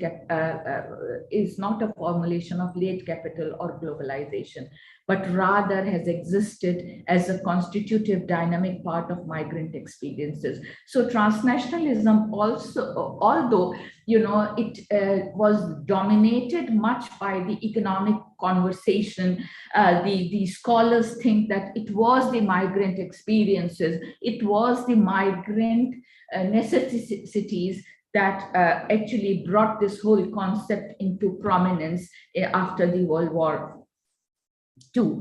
So here, like Haywood says, that a social field transcending national affiliations, in which a growing number of people lead a kind of double life, a kind of expropriation of borders. The world is seeing the rise of new practices of citizenship, belonging, and security as the nation states themselves to accommodate transnational practices. This is actually a very apt definition, because it says that nation states reorient themselves to accommodate transnational practices. This is very important. At several points, you will see that the nation states have come out with this new concepts, new regulations to accommodate this new concept of transnational belonging, and transnational citizenship is one of them. It is a very, very important practice where the nation states are seen accommodating the transnational existence of diaspora, accommodating the transnational identities and transnational practices of people. So it's not only that, you can also see in economic practices, you will see that how the taxes and all are helped, the nation states are conversing with each other to accommodate that how these citizens are paying taxes. They should not pay at two places. So the countries come together and sign deals where where an Indian citizen, if living in US and earning there, pay only at in one country. So all these are examples, or all these are examples of how states are practicing accommodating the transnational citizenship. I will please close your mic, so that So as I said, various streams have accommodated this whole concept of transnationalism. There are various theories that have come up, and I will read this portion. As transnationalism impacts every aspect of modern life, there are multidisciplinary approaches to it. Nye and Koihane argue that transnationalism affects diverse areas of international governance, including interstate politics, foreign policy, social values, cultural constructs, national and international security, and international organizations. Some scholars suggest that it is the result of diminishing control of state on its borders, inhabitants, and the territory. In 1996, Appadurai, a renowned anthropologist, gave an understanding of the political dimension of the transnationalism, theorizing it in terms of translocality. According to him, translocality presents the idea that a nation state has been displaced as an exclusive mediator of connectivity across and between disparate political communities. Nevertheless, despite transnational practices, states continue to remain the focal point of the international order, but they are no longer the only actors. Transnational connectivity operating through modern technology and cyberspace or the internet has made the transnational spaces permeate to the local level, generating transnational practices. A well-known anthropologist, for example, draws attention to transnational forms of life, where he explains that everyday experiences of being Nigerian in a Delta village is constructed in a good measure through diasporic connection with London. And this is very common. This example you can see throughout the diaspora communities, where they are connected with their local communities in their home countries. And then, but this whole idea of translocality, where we know that how the Tamil diaspora sitting in Tamil Nadu is connected with the Tamil people, or the Tamilians sitting here in Tamil Nadu are connected with the Tamil diaspora, mainly through with the Tamil diaspora. So this gives the idea of translocality, where you actually transcend the boundaries of the nation and you are following your ethnic connections with, sitting anywhere in the world. So then this whole idea of diminishing the importance of nation states came into practice. But if we go forward and see that, actually the transnational practices exist because of the national existences, because of the laws and regulations that facilitate this transnational practices, whether it is remittances, transferring of remittances, paying of taxes, transport, technology, interconnectivity, or in the present, the citizenship, this whole concept of citizenship. So it is really, really very interesting to see this evolving concept and this conflicting, debate on nation states and transnationalism. But over the time, what we see is that the nation states still remain the focal point of international relations, and the world is still governed by this whole idea of nation states. And someone gave a very good example that it is like that someone is performing a soul show, solo mimicry or something on the stage. But suddenly we see that a lot of actors have entered on the stage and all of them are performing. So the nation states exist, they do facilitate, but we cannot say that they have gone into background or they are the sole practice. So both in between both these extremes, we see that there are multiple players now, and they are important beings in the international relations. So here, one more exam.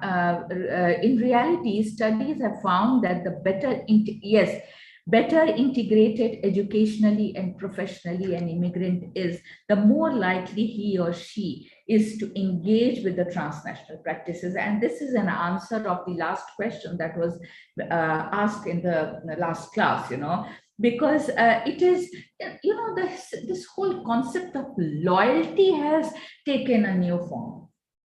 That loyalty has taken, it is because the Indian Americans are very successful in US, they are actually very useful for India also.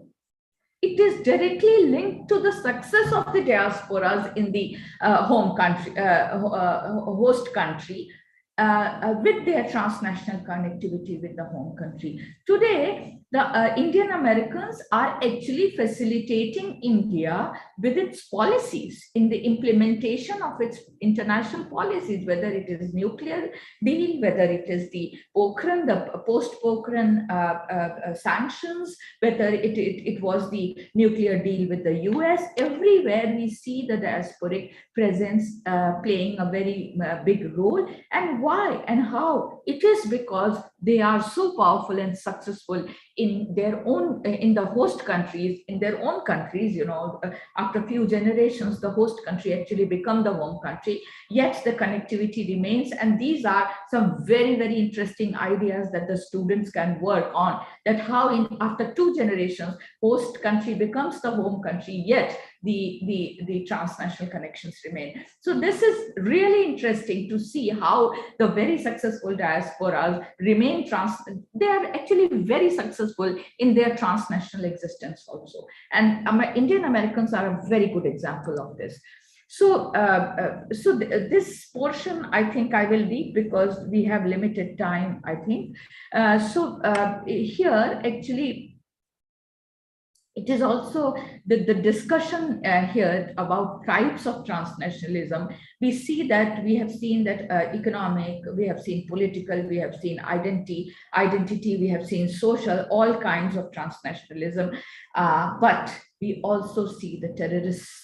We also see the mafia groups that are operating. They are using this transnational connections in a more smart ways, I think, at some points, rather rather than the security forces. So here we need to see the plus and minus of the transnational connectivity that we discuss. And I have actually tried to say this only in this section.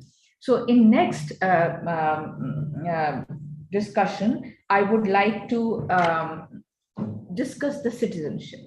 And this also is an evolving concept. And it was important to understand this concept before we go to the citizenship, the transnational citizenship, because, you know, for understanding citizenship, we also need to understand the rights as well as the duties related to this whole concept of citizenship.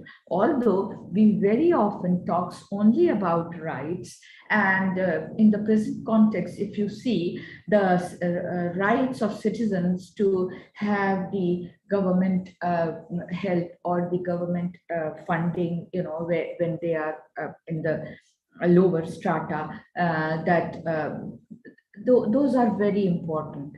And here the concept, this whole idea of how the immigrants are excluded, although they are below the poverty line, they are below the, you know, they really need government help, yet they are kept away from this whole idea of privileges that the citizenship provides to its citizen. So citizenship is the status of a person's belonging, which is recognized by a state under its law. In international law, it is considered as membership to a sovereign state. Citizenship confirms a public identification to its members, providing some security measures against the scarcity and the inevitable trials and tribulations of existence. Citizenship is peculiar as it is inherited from the ancestors by birth, mostly.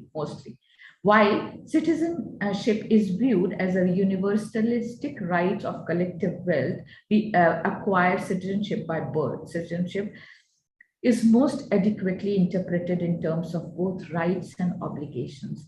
So then when you discuss transnational citizenship, you need to see how the rights and obligations of a transnational citizens differ from the inland citizens, from the citizens who are on the mainland. And that actually gives a very interesting angle of this whole conversation, you know. So these responsibilities established a direct link between the state and citizenship, and they are historically disproportionately associated with male citizenship. Actually, this is what I tried to say, that citizenship itself is an evolving concept.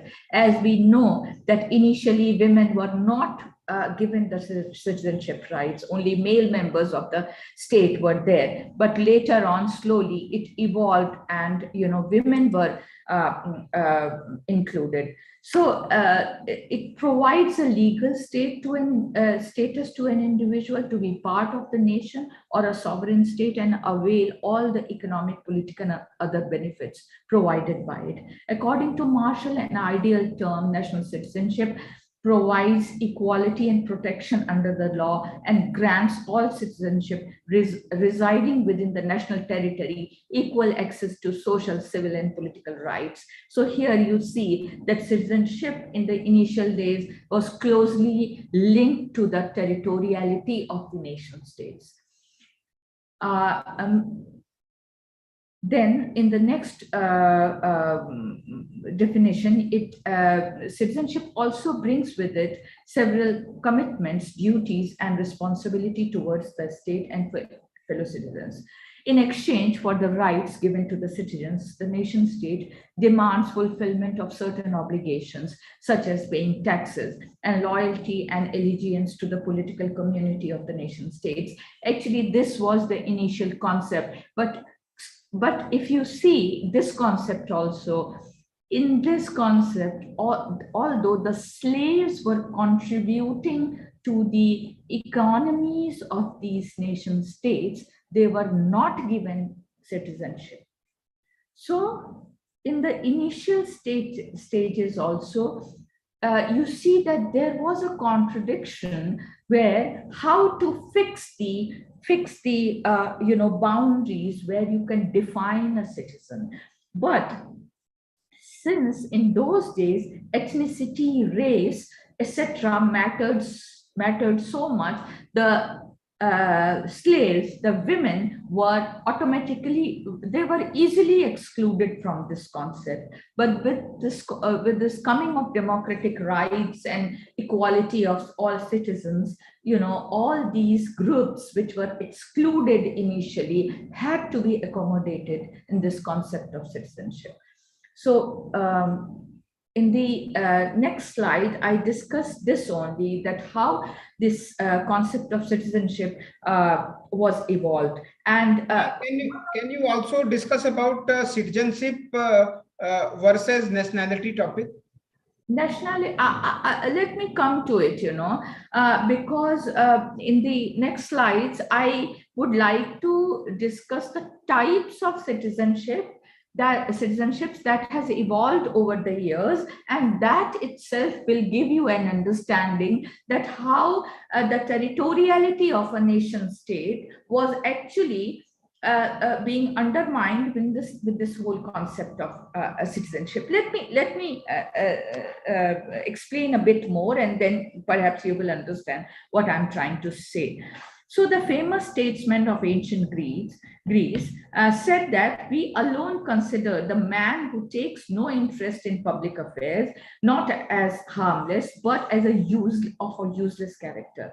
This can be seen as the first instance of citizenship in an organized polity of history. Apart from certain duties, citizens also enjoyed some privileges in comparison to non-citizens. Nevertheless, citizenship was a privilege in ancient Greece that was not extended to slaves, despite their contribution to economic activities. Another significant development was the rise of Roman Empire, whose principalities and localities were scattered all over the wider Italian peninsula and beyond it.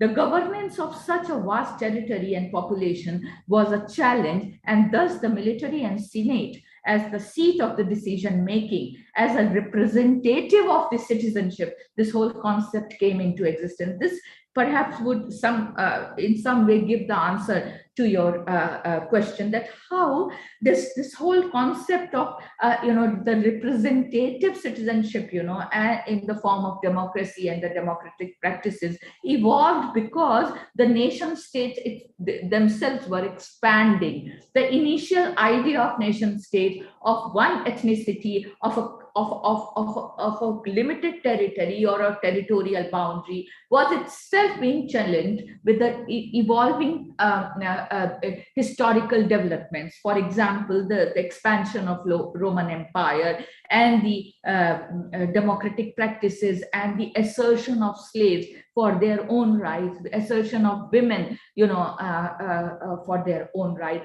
And let me tell you, women played a very, very important role in this whole idea of transnational citizenship, because they are the first ones who got married and were going to other countries.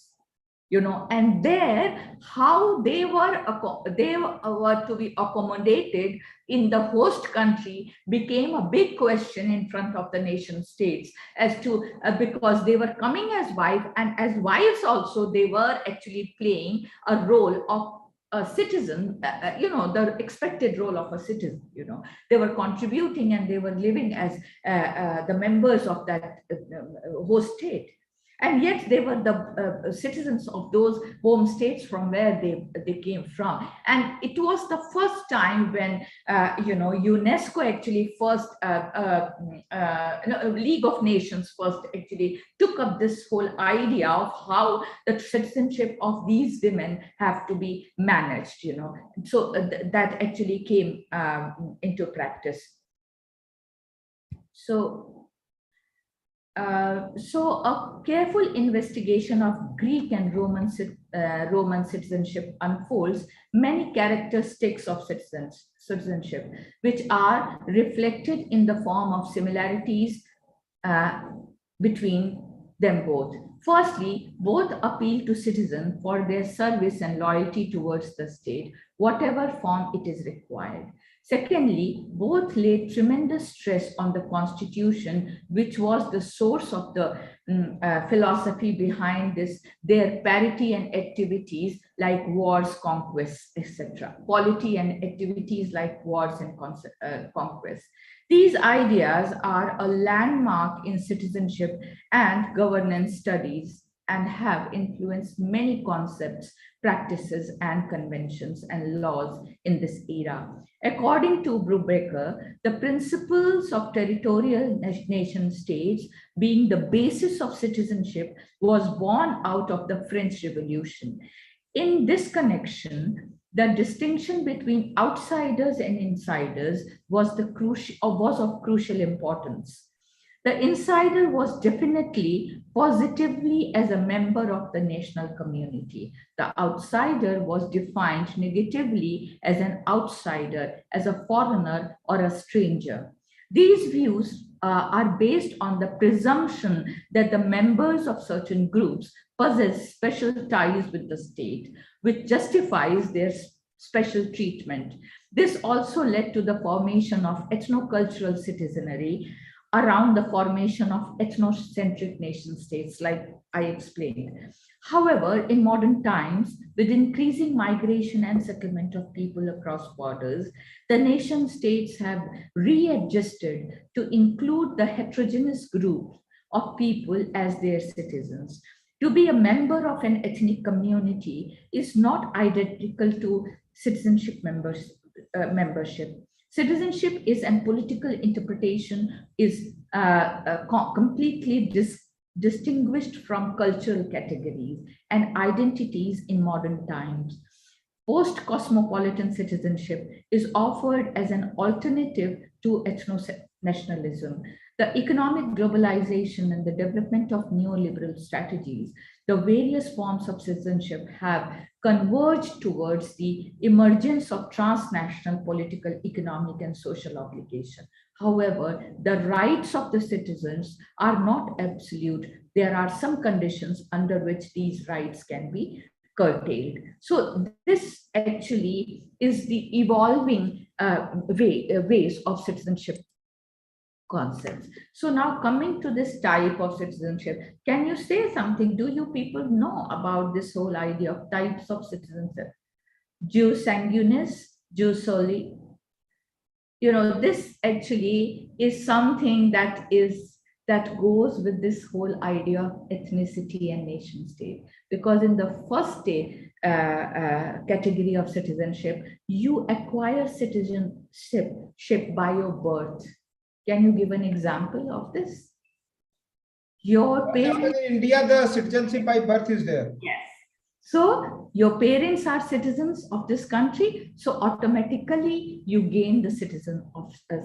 Another particular case is the USA in point, where even if your parents are not citizen, if you are born in the USA, then you get that is that is the next category. You know, it breaks that ethnicity concept altogether. So this concept, the first one, is actually revolves around the ethnic belonging, you know, the parents, and you automatically get the citizenship. In this category, actually, becoming citizen is a very, very tough task. You know, the people who come from outside find it very difficult to become citizen of such countries, and India, China, and South Korea are some of the examples which follow this kind of citizenship. The next category, jus soli, is one that Dr. Manish was talking, and this was the citizenship where of a child is determined by the place of the birth, not the heredity. So, and US and Canada Israel, Germany are the best example of these, that even by accident, if a child is born there, he or she becomes a citizen of that country. So this is another type of citizenship that follows around the world. And here you can see that, you know, citizenship is not a stagnant concept. it has evolved. It is a dynamic thing. It has been several times amended. It has been re-understood, it has been revisited several times. So, and it has evolved. So these two, apart from these two, the next one is just matrimony, and whereas when a person acquires citizenship by marriage. Then it is known as just matrimony. Many countries allow the person of other countries to acquire their citizenship by marrying someone from their country. So in India also this practice is there. They do acquire. The next is naturalization. Globalization and the movement of people from one place to another due to economic, political, and social reasons have led to people acquiring citizenship of other countries. It is carried out by the process of naturalization. Naturalization is a legal process by which a foreigner is given citizenship by a country based on some rules that vary from country to country. There are several ways through which a foreigner becomes a citizen of that country, like just matrimony or by residence in that country or for a definite period of time. So different countries have their own ways of this naturalization. Then this excluded categories. The concept of citizenship acts as both an inclusionary as well as exclusionary device. You can very well understand, for it is inclusive for some people who are citizens, and it is exclusionary for the people who are not citizens. In the history of the last 200 years, the idea has been challenged many times. During this period, excluded groups like slaves, women, indigenous groups, and refugees have challenged their exclusion from the rights of citizenship. Even today, in conflict-ridden areas, many groups get excluded from their right of citizenship. All the Gulf countries follow the policy of exclusion for the migrant workers by not giving them citizenship or the right to participate in the political process of the country. So we still have this practice going on where we know, for example, the Gulf countries, where we know that large number of Indian workers are there, and they are contributing significantly to the development of those countries, yet they are excluded from this whole idea of citizenship, the whole idea of privileges given by the state. And that they do not have the right even to protest, get together and protest against the exploitations that they face. And this is a very, very, a stark example of even the modern times, where the citizens are excluded just by being migrants. Although in India also we do see that there are refugee groups and the government, and it is very natural for the state also to look into the matter as to how and when it is going to grant the citizenship. So again, we see that even within this debate, we find that the nation states have remained the focal point of this this whole idea of so now we come to the transnational citizenship. Transnational citizenship is one of the most evident offshoots of transnationalism and globalization. In the past few decades, the discourse towards non-territorial or extraterritorial citizenship has grown. Transnational citizenship has challenged the idea of citizenship connected with the territoriality of a nation state by allowing a person to be citizen of two or more nations simultaneously. Fox defines full transnational citizenship as membership of more than one national political community. Transnational citizenship transcends pre-established territorial boundaries to create a modern meaning of belonging in an increasingly globalized society. In terms of the social and political forms of belonging, transnational citizenship is marked by multiple identities and allegiances that might include all aspects of citizenship or selectively apply to social, economic, and not political in case of, for example, in case of India's dual citizenship. Transnational citizenship is based on the idea that in the new global framework, obvious ties surface between immigrants and their home countries and the receiving countries. The institutionalization of transnational connectivity through citizenship has resulted in the continued connectivity and participation of the migrants with their home countries while continuing to be part of the host country. It is the reach out of the migrant and diaspora that left the home countries for a long time and may have lost their nationality. As Baubach opines in his seminal work on transnational citizenship, that the rights and obligations of citizenship change when the individual leaves the territory of citizenship, but they do not disappear altogether. So this is the crux, of this debate, that the forms of rights and obligations change, but they do not disappear altogether. The deterritorialization of citizenship has been taking shape through digitalization and internet revolution. Modern technology was making the transnational spaces very real and effective. Through the migration of people, the ethnicities were crossing the boundaries of the nation states while remaining connected to their homeland. The transnational social spaces were strengthening. Benedict Anderson's 1992 idea of long-distance nationalism is an example of that. It motivated the diasporas to continue to gain information about homeland events as a means of political engagement. Digital connectivity also had dramatic consequences on taxation, remittances, and other sources of revenue generation for nation states. This growing embeddedness of social, economic, and political transnational practices is said to have turned the nation states nations into transnations. See, this is a beautiful concept.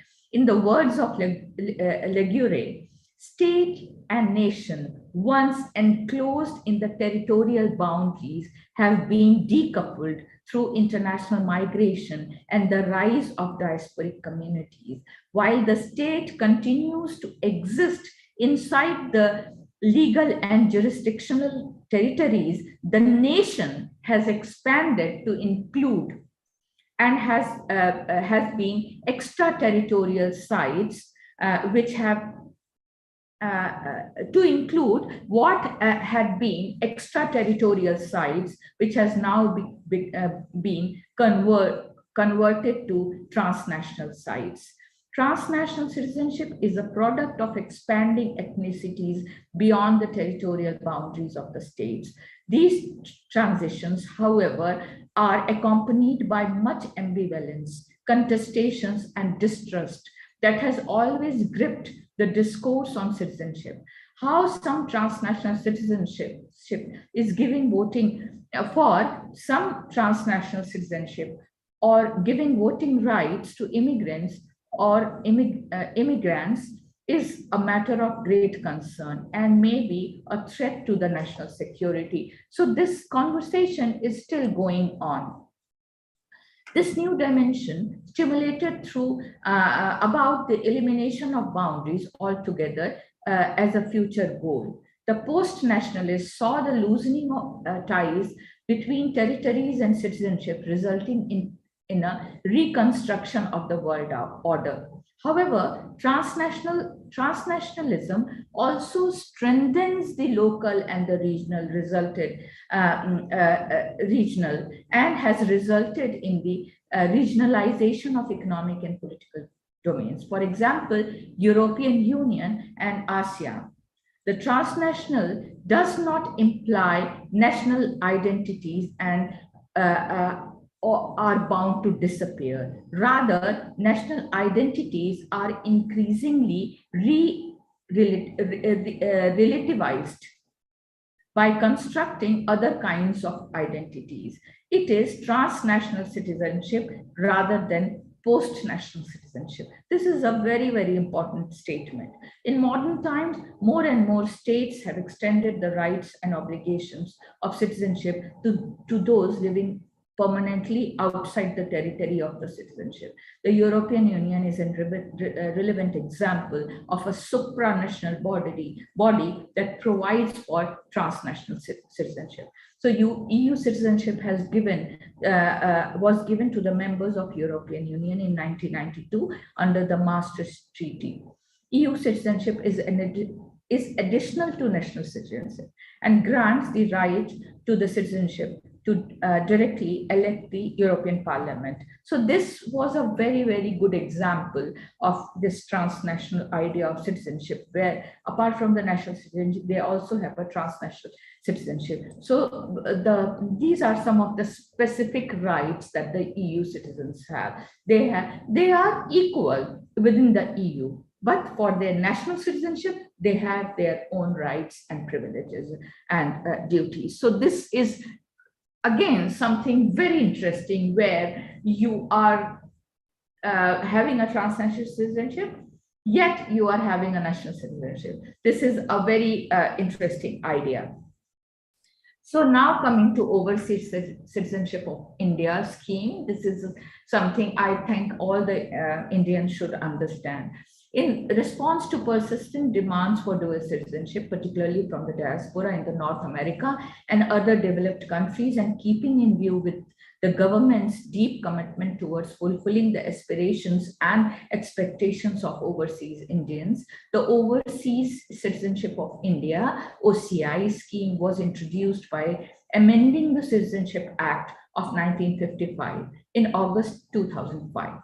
The scheme provides for registration as overseas citizens of India, of all persons of Indian origin. So the people who are of Indian origin can apply for this citizenship, who were citizens of India on the 26th January 1950 or thereafter, or were eligible to become citizens of India.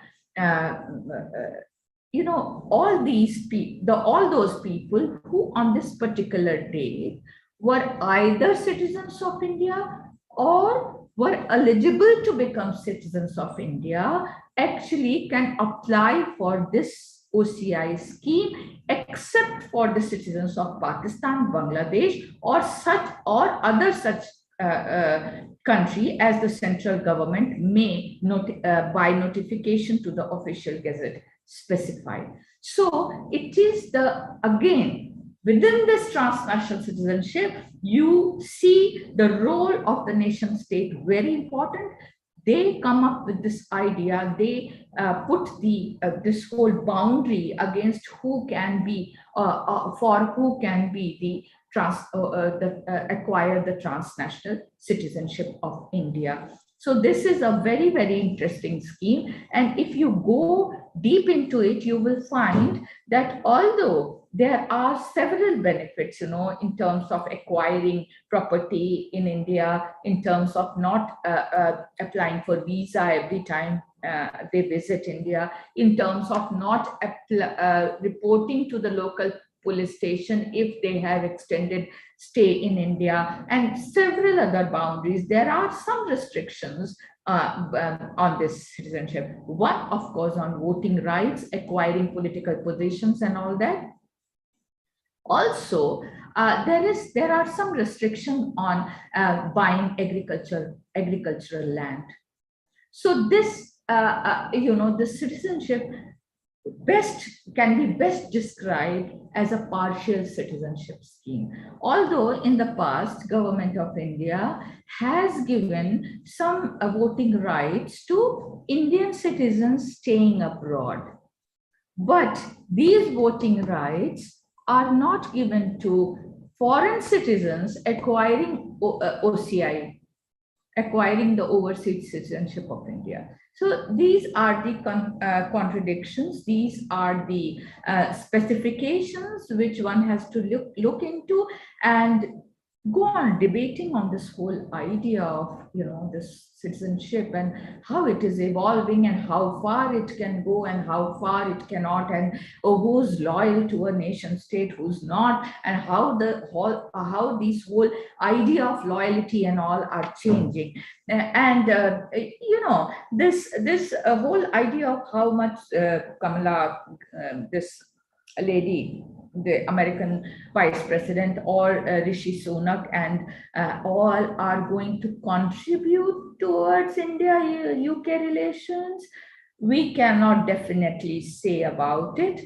But certainly there is this whole aspect of soft power application. I have a statement to make. Now, what happens? You have rightly taken the example of Rishi Sunak and Kamala Harris. So now what happens? Generally, the home country national feels, because they are the people of Indian origin, so they will do something which is beneficial for the India. But what I personally believe, the opposite of it happens. What it means, for example, take the case of Rishi Sunak. Now, he is the UK national. His priority is toward UK. And when the certain voices are raising that he maybe do something for the India, then he will do exactly the opposite to show his allegiance to his home present country, that is UK.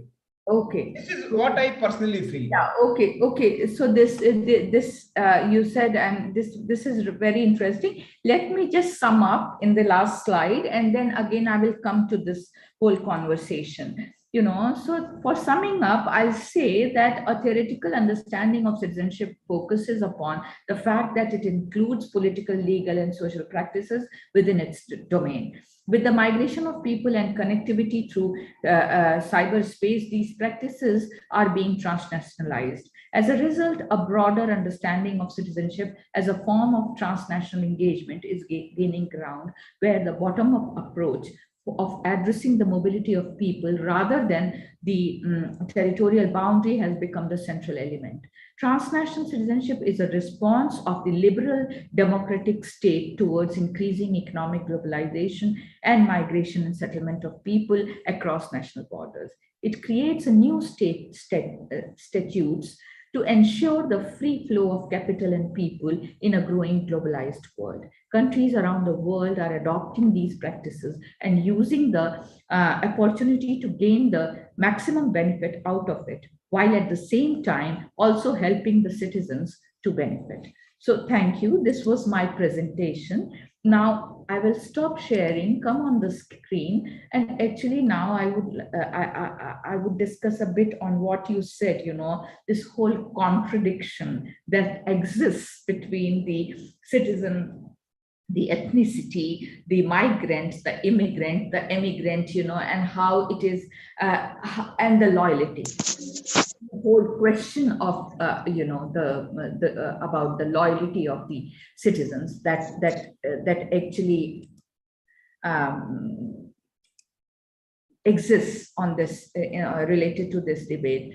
So see, if you find out all the nations, all the countries where Indians went in the past, where they, as indentured laborers also, you will see that throughout the world, there are more than 40 countries where Indian heads of states or heads of governments have been there. They have fought elections, they have won, and they have become the heads of government or heads of state. So one, the fact is that their loyalty towards the host country is not questioned. That is why they are gaining votes, So they are part of that nation. And this is the whole crux, This is the whole crux. Gandhiji understood it beautifully. Even in those times, he went and told the people in South Africa that be part of this country. You belong to this people, this nation. But he never said that you be disconnected with India, In the national narrative, in the Gandhi's idea of this nationalism, the diasporic people were there, but in a different fashion, you know. So it is, when I was reading this, I found it amazing as to how both Tagore and Gandhi had this idea of this duality at that time also, which became very clear in the time of globalization when we are discussing. So it's not about the absolute loyalty, you know, but let me tell you, in all these countries, whether it is Mauritius, whether it is Trinidad, Tobago, whether it is Suriname, the Indian origin leaders have belonged, they have acted for their country, yet they never remain de-linked with India.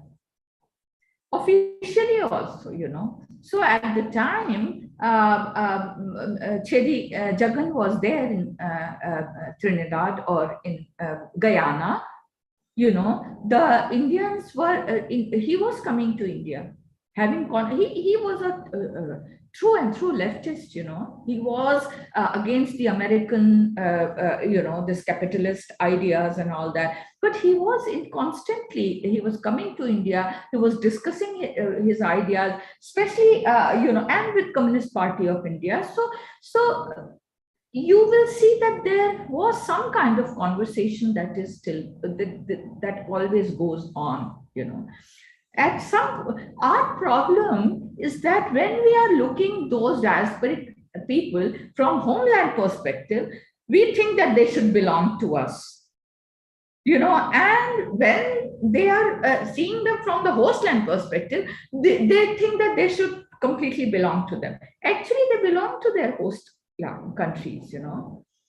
Our connection is of different kind, and it is here that this whole idea of giving voting rights to them coming to question. And as of now, I don't think Government of India has any intention of giving voting rights to the overseas citizens of India, you know. So that's why I said that it is an evolving concept and very interesting, and you all can put your mind into it as to what extent one can go. It is not only about voting, see the voting rights, see the kind of funding that political parties are getting from the diasporic people. The largest share of their funding comes from the diasporic people. So how we are going to explain this? Are they not being part of this political process, even if they are not voting? See, so these are the conversations, these are the debates, these are the contradictions, but I certainly feel that this whole idea of transnationality and transnational citizenship is very interesting. I also feel that it is a very good example of how the nation states reorient themselves to accommodate this idea of transnationalism. Thank you. This is what now the floor is open for questions, comments, everything. Yeah. Now, if we look at the Indian view of the citizenship, I think we as Indian are very fearful of, you know, offering citizenship. This is what I feel. Let us forget about the dual citizenship, right? So, what is your comment on the Indian citizenship policy? Whether it is progressive or nature, or it will still very much traditional and fearful, because we are coming from the, you know, the background we have with the English people being here for 200. Are we still in that trap, or have we come out? See, I think we are a bit conservative as far as citizenship is concerned. I certainly feel that, but it has a context, like you said, you know, and it has a context of partition. It has a context of, you know, having not good relationships with the neighbors, and not every neighbor, but still, you know, and also the terrorism, you know. So everywhere is, if India is excluding this Pakistani and Bangladeshi and other people, it has a context. I mean, how will you ensure even this whole idea of citizenship, if you talk with the practitioners of government, for example, ambassadors and the councillors posted in all different countries all over the world, if you talk to them or hear their presentations in different conferences, it's a permanent tussle for them, whom to provide this citizenship, even the dual citizenship, with no voting rights. Yet they will be eligible to buy property in India. How will you ensure? What will you do? So this is actually a very, very risky area. And I certainly feel that a nation state has the right to determine how it is going to guard its security, how it is going to frame this idea of citizenship, or whom to allow, whom not to allow. I think it is state's privilege, it is state's right, Otherwise, like, I often give example of, can you just open the door of your home? And in fact, we are signed to this refugee convention, UN refugee convention. Yes. So we have our own context, we have our own context. I mean, if you, even for one night, if you know someone, then only you allow within your house. If you expand this further, you will realize that it's a very, very dicey situation. It's a very risky situation. That's what I think. I think we are following a conservative approach, but it's very justified also. I will also add one more question. Yeah, Sir, can I ask just one question? Yes, carry on.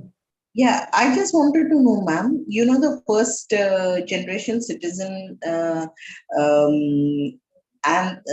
will get the OIC card. What about the second generation or the third generation of the country? They can also, but even if they are not, their parents are born outside. I mean, the parents were Indians, but the children weren't born outside, the grandchildren weren't born outside. So how does that justify the OIC card? Just a thought. I mean, it's nothing. Good question. Very good question. Very technical. Actually, let me explain. It says that eligible for Indian citizenship of India, or eligible for Indian citizen of that particular date, 1950. So, and since in India, we are following the citizenship by birth. So for us, it does not matter where that person is born. His or her parents were Indian or grandparents, that line, that ethnic line is being followed, So the grandparents was Indian citizens or eligible for Indian citizens. Okay, ma'am. So that right. explains, that it is following the heredity line. Right, ma'am. Thank you so much. I have a point actually to add. In fact, Dr. Pandey also told, but what I feel, diaspora, the number is very less. They're very resourceful. Once you give the citizenship right, the rich people can actually do anything, if they have money, power, and influence. In today's election, you see 5-6 rich diasporic person can influence anything. Yeah. Okay, so those kind of things also, apart from terrorism, border conflict, the wealth, the richness, and the resourcefulness of few diaspora people can also, change the election and everything. They are funding political parties, so yes. They are there. But anyway, yeah. Now already we got the funding, and that is changing the scenario. Yes. But if you directly make them involved, they can do more impact actually, which can be actually problem, because sometimes we can be out, we don't have the ground reality. anything can happen. So, okay, any other question? But it was very interesting actually, Dr. Pandey. Your talk was very broad area, also it touched and brought many debates within that. As we know, this is a very evolving area. Both citizenship is evolving area. We have seen dual citizenship, OCI over time. And also many countries like Philippines and all, they have voting rights for their migrants. And they can give where they stay, and now debates are going on because this is a globalized world, and people will be migrating not just within country but outside, and that will be a very frequent one. So how to match for tomorrow's world? So these are all something to be you can imagine only, but world is unfolding different way now. And thank you, Dr. Pandey, for a very insightful. Thank you, madam. Thank you very much for your knowledge. All of you found it interesting. Yeah. I don't see the faces, but I am very sure that they are not sleeping. I am very. You can see we have very few, but very they are very engaging people. Oh, yeah. And we will have some around 30 minutes break or 40 minutes break. Then we'll come back again. We'll have Abhishek to miss. It will be a continuation of this same talk which Dr. Pandey gave, but we'll be back within 45 minutes. Sir, when the next class will start, sir? Thank you, sir. It's supposed to be at 2 o'clock, but you need some break for lunch. Yes, sir. Yes, sir. Okay. Yes, sir. Thank you, sir. At what time the next class will start? 2:15 will be okay. Yeah, 2:15. And the link will remain same. We should get connected. It is same. Otherwise, I'll send the link. Yeah. Within a minute, I'll send. Okay. Thank you. Thank Thank you. you, sir. Thank you, ma'am. Thank you, ma'am.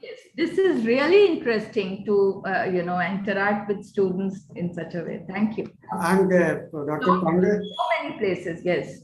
from this January onwards, we are launching MA program. But this time we'll be extending. So we need your support. Yeah. Even our past batch is our ambassador. Yes.